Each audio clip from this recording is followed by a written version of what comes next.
Bueno, hola amigos del YouTube, este es mi primer video locuendo el cual será de historias de terror, así que por favor no quiero comentarios diciendo, oye hijo de puta qué mala ortografía, deberías volver a la primaria por marica, o algo así ya que solo borraré sus comentarios para que dejen de joder. Si te gustan las historias de terror, leyendas o creepypastas pues ve mis videos, si no pues tienes tu PC e internet para buscar lo que gustes.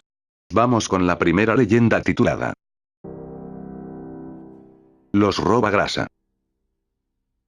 En Perú hay muchas leyendas urbanas como leyendas históricas. Yo les voy a contar una leyenda urbana, pero que se remite a la realidad, pues son hechos que sucedieron, más o menos por los años 60 y 70 en la sierra peruana, donde los pequeños pueblos estaban alejados de las grandes ciudades y la población se dedicaba a la agricultura y el pastoreo y muchas de las personas eran ingenuas y sumisas. Empezó a suceder algo espantoso, comenzaron a haber desapariciones entre los pobladores, primero el vecino del costado, luego la fulana de la esquina, así sucesivamente, tanto así que se podía contar que entre una familia había entre 2 a 3 miembros que habían desaparecido. Por ser alejados estos pueblos no recibían la ayuda necesaria del Estado y también le era ajeno el problema, hasta que una persona descubrió la forma como desaparecían los pobladores y hacia dónde iba a parar una noche de tormenta. Un hombre llegaba cansado de laborar todo el día en la chacra, se había hecho tarde y la lluvia lo había agarrado desprevenido, con la ropa empapada y con el frío que calaba hasta los huesos aguardaba el paso, pues calculaba aún una media hora para llegar a su destino. La noche le absorbía la visión y solo divisaba a 2 pasos delante de él cuando de pronto sintió una presencia detrás de él.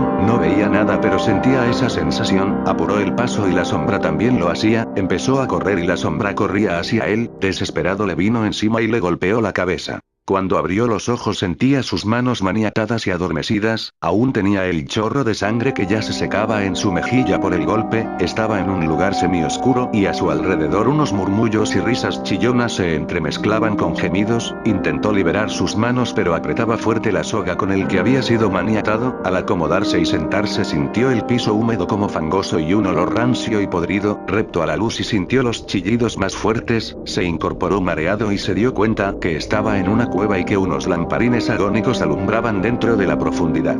Al ver con mayor claridad, pues sus ojos se habían acostumbrado a la luz de la cueva, vio algo espantoso. En la cueva colgados como ropa recién lavada habían muchos cuerpos, algunos decapitados, otros sin las extremidades, desollados, había cuerpo de niños, de jóvenes mujeres, muchos de ellos conocido. Su cuerpo se crispó, más aún al sentir el grito espantoso de una mujer que aún viva le desollaban y le quitaban pacientemente la grasa de su cuerpo, con la fuerza que le quedaba, y aprovechando que no lo veían buscó la salida, pues los de adentro lo creían aún desmayado. Por suerte encontró la salida y corrió y llegó a su pueblo, contó todo lo que había visto. La gente indignada se juntó, con antorchas y armadas con lo que tenían en mano llegaron a la cueva, con temor encontraron todo lo que había descrito el que escapó, los cuerpos colgados y desollados, habría más de 100 cuerpos mutilados, y el piso era un río pegajoso de sangre y resbaladizo. Están los última persona que habían desollado, pero no encontraron a nadie más. Mucho después se descubrió la verdad, llegó la prensa, por fin la policía y personal calificado, descubrieron que los cuerpos tenían todos sus órganos menos la grasa humana. A estos hombres se les conoció posteriormente como pichtacos, eran desalmados enfermos que se dedicaba al tráfico de la grasa humana con fines comerciales. Hasta ahora se habla de los pichtacos y quedó grabada en la mente de los peruanos como una de las tantas leyendas urbanas.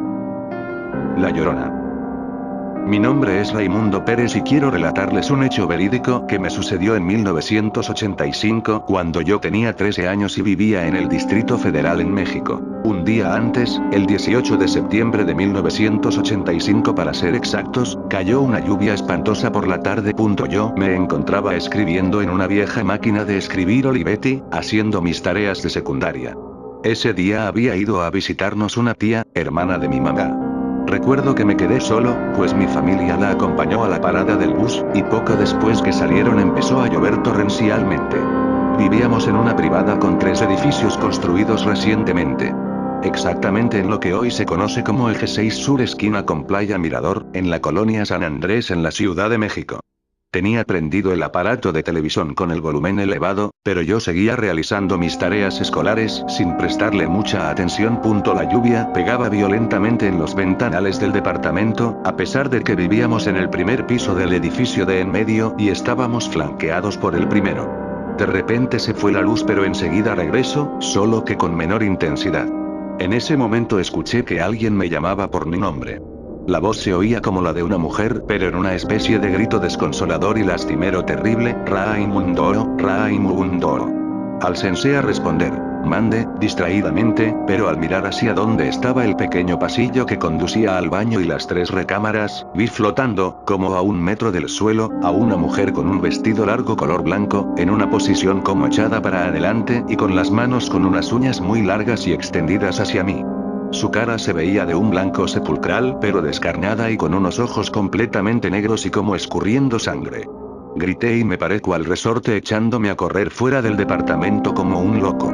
Por ese entonces habían puesto una reja de fierro a la entrada del edificio, para protegernos de los robos, así que al llegar ahí no me pude salir, pues obviamente estaba cerrada con candado, por lo que tuve que regresar a mi casa, pues recordé que las llaves estaban puestas por dentro en el cerrojo. Con mucho miedo, sudando, temblando y casi llorando me di valor y traté de estirar la mano por fuera para alcanzarlas, pero cuál sería mi sorpresa que la puerta se empezó a azotar solita. Primero lentamente y después violentamente.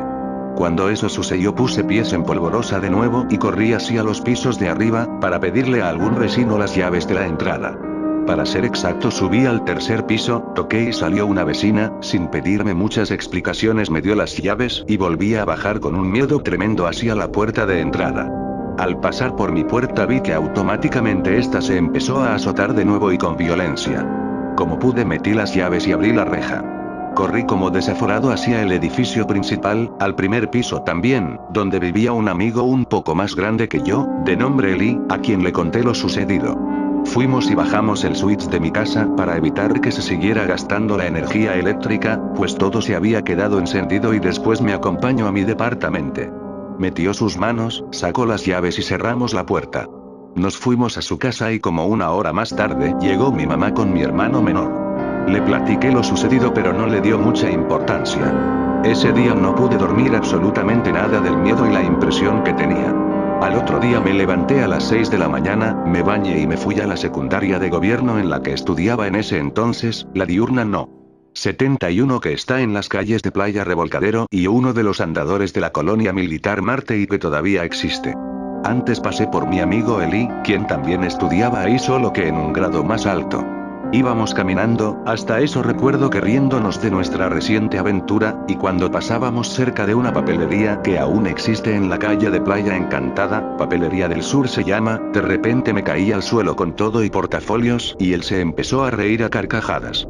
Solo que al momento él también se cayó, y se empezaron a escuchar tronidos y un ruido muy agudo que retumbaba en los oídos. De repente vi que los vidrios de una panadería cercana estallaron hacia afuera en 1000 pedazos de una manera impresionante. Eran como las 7:20 de la mañana y ya había suficiente luz, pero al ocurrir todo esto el día se oscureció de repente. Veíamos pasar perros aullando y corriendo, y no comprendíamos lo que estaba sucediendo. Hasta que mi amigo gritó: «Está temblando, vamos a cubrirnos», y empezó a rezar el Padre Nuestro. Nos guarecimos debajo de la cornisa de una paletería cercana, que recuerdo estaba pintada de verde y aún existe, y vimos cómo se empezó a abrir el pavimento hacia arriba como si fueran unas bocas gigantescas que escupían tierra y concreto hacia el exterior. Estábamos pálidos, muertos de miedo y sudando frío. El tiempo detuvo su marcha y nos pareció eterno. Sentíamos que nunca terminaría. Todo lo que ya relaté seguía sucediéndose inexorablemente. Veíamos gente saliendo a la calle, llorando y gritando. Se escuchaba un extraño murmullo de miedo, desolación y terror. Pero finalmente terminó. Todavía no estábamos seguros de que hubiera acabado, y para no dar pasos en falso nos quedamos unos minutos todavía rezando, hasta que estuvimos seguros que todo había terminado. Decidimos regresar a nuestro hogar. Solo habíamos recorrido unas cuantas cuadras, pero al regresar nos asustamos de la cantidad de gente que había en las calles. Vimos algunas bardas derrumbadas, vidrios rotos por todos lados, y mucho desconcierto y desconsuelo. Cuando llegamos al eje 6 sur vimos que exactamente enfrente de nuestra unidad habitacional el pavimento se había roto impresionantemente.